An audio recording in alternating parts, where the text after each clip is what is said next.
Vous êtes sur la panafricaine Medi 1, merci de nous rester fidèles et soyez les bienvenus dans ce nouveau numéro de l'invité de la rédaction. Magnifier la femme, contribuer à l'humanisation du séjour carcéral et soutenir les personnes les plus vulnérables de la société sénégalaise, c'est quelques-uns des nobles objectifs que s'est fixé un groupe de jeunes Sénégalais. À travers leur organisation, ils multiplient les actions sociales et humanitaires à travers le pays et depuis 2015, ils organisent la journée de la femme en détention. Pour en savoir plus sur cet événement en particulier, nous recevons M. Sanou Ndiaye, fondateur du groupe No Stress Land. Merci d'avoir accepté notre invitation. Bonjour Alexis, merci. Monsieur Ndiaye, tout d'abord, qu'est-ce qui a motivé votre choix de lancer cette journée dédiée aux femmes en milieu carcéral? Cette action s'inscrit dans une panoplie d'actions que nous déroulons depuis quelques années maintenant.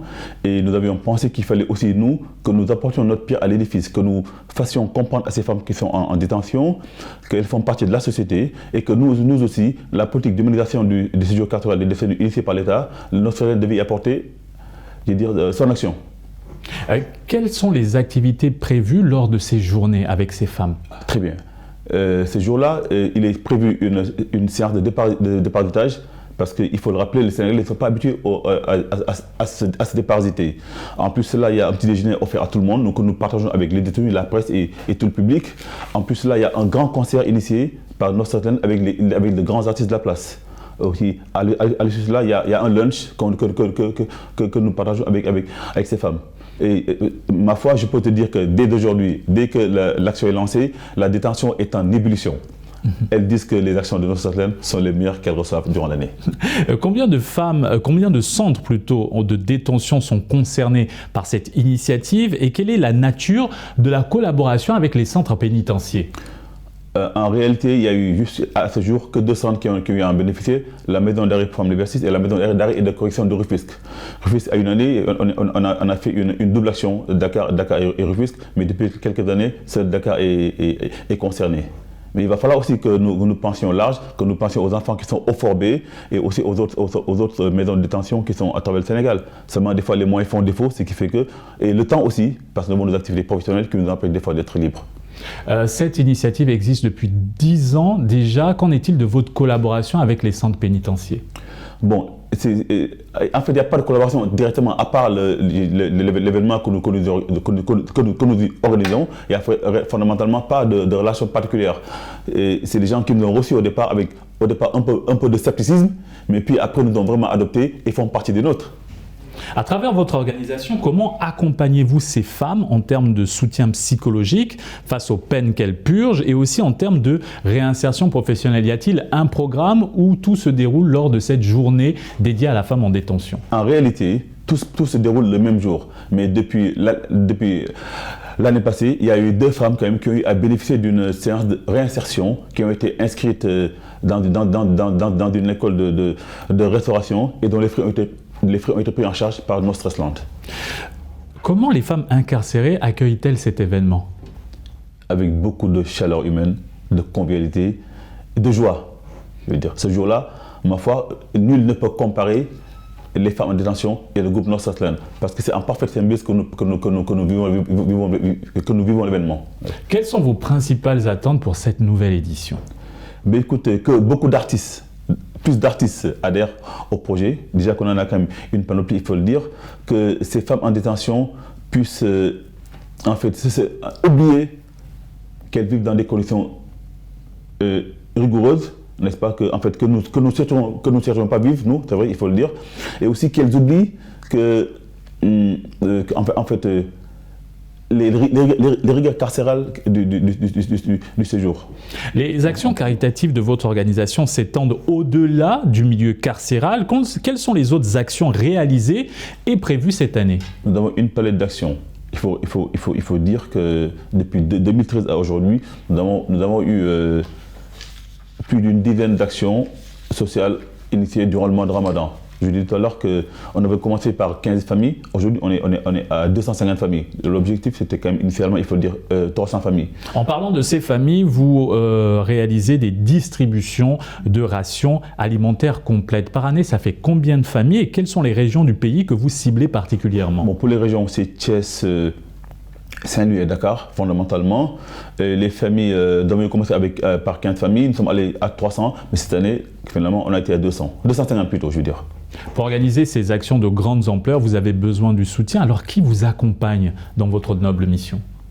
Nous sommes les premiers à injecter nos moyens dans cet événement, mais il faut aussi dire que nous avons des partenaires qui sont présents depuis le début. Ce groupe compte en son sein des différentes couches de la société, des généraux aux étudiants.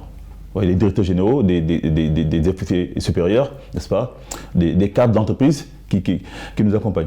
Les centres de santé, particulièrement les enfants malades, sont aussi dans votre champ d'action. Quel type d'initiative avez-vous mis en place pour les soutenir, ces enfants malades et les centres de santé? Avant la fermeture de l'hôpital Dantec, les enfants atteints de cancer nous recevaient. Je pense qu'on y a été à plus de 9 ou 10 reprises. Okay, mais depuis 2 ans, c'est l'hôpital Abartnao qui a été choisi pour un arbre de Noël. Et qu'en est-il de votre organisation et de ses membres? Vous avez parlé des personnes qui vous accompagnent, mais les personnes qui vont sur le terrain, est-ce des bénévoles? Comment se passe ce travail avec ces personnes? Comment vous vous organisez? Tout est fait de manière bénévole. C'est-à-dire que c'est les membres du groupe. Il faut dire que notre organisation, c'est un groupe qui est un groupe initialement Facebook, dont les membres ont une amitié qui égale la fraternité. Donc c'est beaucoup de chaleur humaine, de convivialité et d'amitié qui fait que nous nous regroupons très, très facilement. Donc on se donne rendez-vous à Baobab où on prend le départ pour après sillonner les rues de Dakar pour aller nous-mêmes distribuer les dons. Ouais. La journée de la femme en détention cette année se déroule en mai. Habituellement, elle se déroulait en mars. Pourquoi ce décalage de période, de mois? Mais parce que le mois de mars coïncide depuis 2 ans avec le Ramadan. Et puisque nous avons une action phare, le Ramadan, il est difficile d'associer les deux événements durant le même mois. Auparavant, elle était organisée dans le champ d'action de la journée de la femme et du mois de mars consacré aux femmes. Absolument. Mais à cause du mois de Ramadan, vous l'avez décalé de quelques mois. Oui, de quelques mois, exact. Et puisque c'est une action qui est aujourd'hui devenue une tradition, il est presque impossible de s'en dérober. Mais aussi, il faut aussi noter que les concerts que nous organisons durant notre journée d'action pour la femme en détention prend en compte des concerts. Il y a un concert qu'on organise, un concert et des comédie shows. Des comédie shows durant le Ramadan et un concert durant le Ramadan, ça fait pas bon ménage. Oui, en effet. Comment les artistes reçoivent votre invitation à participer à ces initiatives? Mais écoute, ils sont très fiers d'y participer. Ils disent qu'il faut qu'ils apportent leur pierre à l'édifice. Et en plus de cela, je pense que ça contribue à renforcer leur image. Ils ne sont pas là que pour les besoins pécuniaires, mais au moins s'il y a une partie de leur activité, de leur temps qu'ils consacrent à ces couches sensibles de la population qui ont besoin de leur soutien. Personnellement, quel regard portez-vous sur le milieu carcéral au Sénégal, particulièrement ce qui concerne la détention des femmes? Bon, il faut y aller pour un peu comprendre ce que je dis. Au départ, c'était avec beaucoup d'appréhension, n'est-ce pas, beaucoup en tout cas, si vous voulez, un peu beaucoup de... Avec une idée peut-être pas forcément très positive, n'est-ce pas? On a plutôt pitié des gens, mais quand on arrive, on se rend compte que le séjour carcéral des détenus, en tout cas à la maison de la République Libertis, est quand même est très humain. Et les femmes sont prises en compte avec beaucoup de professionnalisme par les gardes, n'est-ce pas, qui les traitent comme eux-mêmes. Quelles sont vos recommandations pour améliorer les conditions de ces femmes en milieu carcéral? Mais écoute, ce que nous recommandons, c'est que déjà, il faut écouter leur séjour en milieu pénitentiaire, n'est-ce pas, hein?